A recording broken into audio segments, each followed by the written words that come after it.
नमस्कार, मैं हूं पीयूष त्रिपाठी और आप देखना शुरू कर चुके हैं हमारा विशेष कार्यक्रम सितारे। हमारे आप सभी दर्शकों का इस कार्यक्रम में स्वागत। दोस्तों, आज बात करेंगे आज के पंचांग की व्रत त्योहार के साथ ही हम आपको आपका राशिफल भी बताएंगे। इसके अलावा आज चर्चा करने वाले हैं कि बच्चों को इंटरनेट की बुरी लत से कैसे बचाएं। इसके अलावा आपके फोन कॉल्स होंगे, आप सीधे फोन करके अपने प्रश्न पूछ सकते हैं। हमारा फोन नंबर है 07714000877। आपसे आधे घंटे तक लगातार ये फोन लाइन खुली रहेगी और हमें आपके फोन का इंतजार रहेगा। तो चलिए कार्यक्रम की शुरुआत करते हैं और जानते हैं आज का पंचांग। आज शुभ संवत 2080, शक 1945, सूर्य उत्तरायण का, वैशाख महीने के कृष्ण पक्ष की चतुर्दशी तिथि है और दिन बुधवार, चतुर्दशी 11:25 से और रेवती नक्षत्र 11:52 तक। आज चंद्रमा मीन राशि में होंगे। आज का राहु काल 12:03 से 1:38 तक होगा। तो दोस्तों, ये तो था पंचांग और एक छोटी सी ज्योतिषी सूचना। हमारे दर्शक जो मुझसे सीधे बात करना चाहते हो वे मेरा मोबाइल नंबर नोट करें 9893333928। दूसरा मोबाइल नंबर है 9753039055। इसके अलावा pstripathi9@gmail.com पर भी आप अपनी डेट ऑफ बर्थ, टाइम और प्लेस लिखकर अपना प्रश्न लिख सकते हैं और अपने प्रश्नों का जवाब पा सकते हैं। चलिए, सूचना भाई समाप्त। अब बात करते हैं इंटरनेट की बुरी आदत की। अब ये इंटरनेट की बुरी आदत बच्चों में होती है, बड़ों में भी होती है और बहुत बड़ों में भी होती है। आजकल ये इंटरनेट की आदत बहुत ज्यादा दिखाई पड़ने लगी है। तो आज हम चर्चा करने वाले हैं, बच्चों के लिए भी करने वाले हैं, बड़ों के लिए भी करने वाले हैं और बहुत बड़ों के लिए भी करने वाले हैं। अब विषय की शुरुआत करें। हम लोग बहुत ज्यादा ऑनलाइन रहने की कोशिश करते हैं और जिसके चलते हमारी तार्किक क्षमता कम हो जाती है। एकल परिवार और पड़ोसियों और रिश्तों में बढ़ती हुई दूरी ने टेलीविजन को भारतीय परिवार का एक महत्वपूर्ण सदस्य बना दिया है। महिलाएं अक्सर टीवी सीरियल की काल्पनिक दुनिया में खोई रहना चाहती हैं। पुरुष समाचार, राजनीति और खेल के चैनलों को प्राथमिकता देते हैं। अब बच्चे कार्टून देखते रहते हैं या फिर गेम खेलते रहते हैं। बच्चे जहां बड़ों को जैसे स्वस्थ मनोरंजन उपलब्ध नहीं करा पा रहा है, वैसे ही बच्चों के कोमल और नाजुक और परिपक्व मस्तिष्क को भी कोई सकारात्मक चीज हासिल नहीं हो रही है। बड़े और बच्चे दोनों ही कहीं ना कहीं इंटरनेट की लत होते जा रहे हैं। इंटरनेट की लत लगती जा रही है। टीवी में बच्चों की कल्पनाशीलता कम होती है, बच्चों के साथ खेलने की आदत कम हो जाती है, धमा चौकड़ी मचाना उन्हें अब आकर्षित नहीं करता। वहीं टीवी और इंटरनेट के कार्यक्रम बच्चों की विषय वस्तु से बाहर हैं और ये बच्चों के लिए हितकारी नहीं हो सकते। बच्चे लगातार इन कार्यक्रमों को, इन गेम्स को देखते हुए भटक रहे हैं और बच्चों में कई तरह की बुरी आदतें देखी जा सकती हैं, जैसे चिड़चिड़ापन और मानवीय समाज से कट जाना, लगातार एरोगेंट होना, लगातार खाते रहना, वजन का बढ़ना, बहुत तरह की बातें। अब चलिए इसका ज्योतिषी एंगल देखें। काल पुरुष के तीसरे स्थान के स्वामी बुध होते हैं और कुंडली में अगर तृतीयेश बुध 6ठे 8वें 12वें बैठ जाए या फिर राहु जैसे काल पापक ग्रहों से आक्रांत हो जाए, तो आमतौर पे चाहे बच्चे हों बूढ़े, वे टीवी जैसे गैजेट से बहुत ज्यादा आकर्षित होते हैं, क्योंकि इन्हें हिप्नोटिक गैजेट कहा जाता है, क्योंकि एलईडी स्क्रीन होती है इसमें। तो ये हिप्नोटिक गैजेट है और हिप्नोटिक गैजेट से आप हिप्नोटाइट हो जाते हैं और जिसके चलते आप अपने रूटीन में इरेगुलर हो जाते हैं। मतलब आपका खाना पीना, सोना जागना सब कुछ इरेगुलर हो जाता है और बहुत ज्यादा प्रभाव आपका इंटरनेट का आपके जीवन पर पड़ता है और जिसके चलते आपकी शारीरिक स्थिति अच्छी नहीं होती, मानसिक दशा अच्छी नहीं होती, आर्थिक परेशानियां बढ़ती हैं, शैक्षणिक परेशानियां बढ़ती हैं और साथ में सामाजिक शांति भी बाधित हो रही है। अब इसके लिए करना क्या चाहिए? सबसे पहले तो मैं अपने दर्शकों को बता दूं कि बच्चों को इंटरनेट से बाहर निकाल करके वास्तविक जो पुराना समय था जिसमें हम गिल्ली डंडा, बैट बल्ला खेलते थे, खो और कबड्डी खेलते थे, बच्चों को वास्तव में मानवीय समाज में उनकी परवरिश करें। ये इंटरनेट से उसे दूर रखें, ये बहुत जरूरी है। और बड़े भी क्या करें? बुध की शांति कराएं, बुध के मंत्रों का जप करें, हरि मूंग का दान करें, गणपति का पूजन करें, तभी आप इस व्यसन से बच सकते हैं। याद रखें कि इस व्यसन से बचाने के लिए आपको भगवान की शरण में जाना ही पड़ेगा। तो बच्चों को आप कोशिश करें कि नित्य ये प्रेयर करना शुरू करें, बड़ों का आशीर्वाद लें और खेलने में ध्यान दें, इंटरनेट पे नहीं। यदि वे खेलने लगेंगे, बड़ों का आशीष लेने लगेंगे, नित्य प्रार्थना करने लगेंगे, लोगों की सेवा करने लगेंगे, तो आप देखेंगे कि वे इंटरनेट के इस बुरे प्रभाव से बच सकते हैं। चलिए तो आपके अच्छे से समझ में आ गया कि यदि आपको या आपके बच्चों को इंटरनेट से बचना है तो मानवीय समाज में अपने आप को रखना होगा और मानवीय समाज की संवेदनाओं को समझना होगा और यहीं पर बैठ करके आपके चित्त को एकाग्र करना होगा, तभी इस देश या इस दुनिया को बचाया जा सकता है। अदरवाइज ये सारे के सारे बच्चे बूढ़े सभी एक खास तरह की बीमारी के शिकार हो सकते हैं, लत लग सकती है और इसके चलते इनमें एबनॉर्मलसी भी आ सकती है। एबनॉर्मलसी बड़ी भयानक भी हो सकती है, इसमें इंसोम्निया जैसे बड़े भयानक या ओसीडी जैसे बड़े भयानक रोग भी इन्हें हो रहे हैं। चलिए अब हमारे साथ दर्शकों के जुड़ने का सिलसिला शुरू हो चुका है। हमारे पहले दर्शक है पंकज। पंकज जी, आपका बहुत बहुत स्वागत है, बताइए क्या जानना चाहते हैं। बाबा मेरा जन्म तिथि है 1/7/1972। जन्म तिथि है 1/7/1972।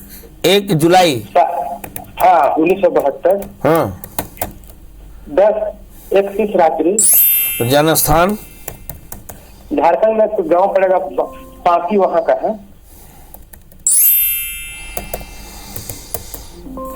क्या जानना चाहते हैं बाबा? हमारी शादी हुई है, वाइफ से एकदम नहीं पट रहा, वाइफ लड़ाई झगड़ा करके मायके में रह रही है।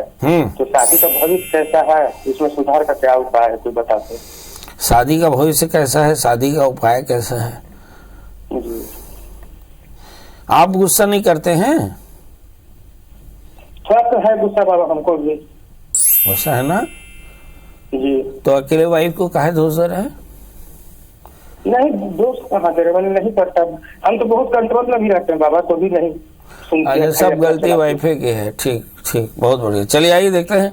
आपका जन्म लग्न कुंभ है और आपकी राशि भी कुंभ है। आपके लग्न पर शनि की पूर्ण दृष्टि है, जिसका मतलब है कि आप बहुत ज्यादा एरोगेंट हैं, और मंगल की पूर्ण दृष्टि भी लग्न पर पड़ती है, इसका मतलब है आप इम्पेशेंट भी हैं। और सवाल यह है कि सप्तमी सूर्य पंचम स्थान में है। सवाल यह है कि आखिर आदमी करे क्या? गुस्से से बचेगा तो है ही ना, तो आपसे दूर रहेगा। यदि आप वादा करें कि नहीं आप गुस्सा बिल्कुल नहीं करेंगे, आप एकदम हमेशा ध्यान रखेंगे, केयर करेंगे, तो निश्चित तौर पर पत्नी आपकी लौटेगी। और उसके लिए कुछ भगवान जी को कुछ कहना होगा, है ना। तो आप 11 शुक्रवार के दिन, है ना, माता के मंदिर में जाकर घी का दिया जलाएं और हर बार रात में जाएं, 8 बजे के बाद जाएं और दिया जला करके प्रार्थना करें कि भगवती मुझे मेरा दाम्पत्य जीवन वापस अच्छा सकुशल वापस करो। और साथ में एक 4 कैरेट का पन्ना, 4 कैरेट का उपल धारण करें, घी और चीनी का दान करें तो कल्याण होगा। रेणु जी, आपका बहुत बहुत स्वागत है, बताइए क्या जानना चाहती हैं? हाँ प्रणाम गुरुजी। एकदम प्रणाम। हाँ गुरुजी, मैं मेरे लड़के के लिए पूछूंगी। इसका जन्म है 23 अक्टूबर सन 2000। जन्म समय सुबह 9:15 पे। जन्म स्थान राजस्थान। राजस्थान तो छोटा है, कोई और बड़ा शहर बताइए। राजस्थान पिलानी के पास है। हाँ, देखिए पिलानी बहुत बड़ा शहर है, राजस्थान बहुत छोटा है। बताइए क्या जाता है? गुरुजी ये मतलब अभी इसको कोई काम नहीं है गुरुजी। पढ़ाई क्या किया है इसने? पढ़ाई तो गुरुजी अभी बीकॉम 2nd ईयर तक करके छोड़ दिया था कोरोना में। और गुरुजी इसको ना तो अभी नौकरी लग पा रहा है, ना कोई अपना काम लग पा रहा है गुरुजी। ये बहुत टेंशन में आ गया गुरुजी, अपना भविष्य को लेके मेरे क्या होगा, कब क्या काम हो करूंगा, मैं कैसे आगे बढ़ूंगा। कोई काम कुछ भी नहीं दिख रहा है गुरुजी, ना तो अपना काम दिख रहा है इसको, मतलब हो पा रहा है, ना नौकरी में लग पा रहा है, इतना जगह बेच चुके हैं, आगे इसका कैसा भविष्य होगा गुरुजी। चलिए आइए देखते हैं। काम में मन नहीं लगता है मगर काम चाहते हैं, धंधे में मन नहीं लगता पर धंधा चाहते हैं, किसी चीज में काम मन नहीं लगता मगर हम सफलता चाहते हैं। ये एक बड़ी कंट्रोवर्सी है। आपके बच्चे का जन्म लग्न कन्या है और वृश्चिक है, इसकी राशि सिंह है, इसके लग्न में शुक्र है। ये एंग्जाइटी का मरीज है और इस एंग्जाइटी के कारण ही इसने अपनी पढ़ाई छोड़ी थी। इस एंग्जाइटी के कारण ये काम में मन नहीं लगाता, इसी एंग्जाइटी के कारण इसे व्यापार में भी कोई सफलता नहीं है। तो सवाल ये है कि जब तक इस एंग्जाइटी से बाहर नहीं आएगा तब तक कहीं सफलता मिल नहीं सकती। और इस एंग्जाइटी से बाहर आने के लिए इसे बोलो कि कम से कम 45 दिन तक लगातार सवेरे 5 बजे उठ करके कम से कम 5 मील दौड़े। जब तक ये वापस इसका शरीर फिट नहीं होगा तब तक कुछ नहीं होने वाला। और इस बच्चे को 8 कैरेट के टैलेंट मूंगा, 4 कैरेट का पुखराज पहना है। 45 दिन तक लगातार दौड़ने के बाद इसके अंदर में कॉन्फिडेंस आएगा कि ये फिर कोई काम कर पाएगा और फिर ये इसकी कोई चीजें सही होंगी। हम चर्चा कर रहे थे कि कैसे हम अपने बच्चों को एडिक्शन से बचा सकते हैं। तो एडिक्शन से बचाने का एक ही रास्ता कि बच्चों को मानवीय संसार में वापस लेकर आएं, तभी ठीक होगा। हमारे साथ अब मोनिका जी जुड़ चुकी हैं। मोनिका जी, आपको बहुत बहुत स्वागत है। बताइए क्या जानना चाहती हैं? नमस्कार गुरुजी। एकदम नमस्कार, बताएं। जब अपनी बेटी के बारे में पूछना चाहते हैं, उसका 10th चल रहा है, उसकी डेट ऑफ बर्थ है 29 दिसंबर 1906। 1906? जी जी जी।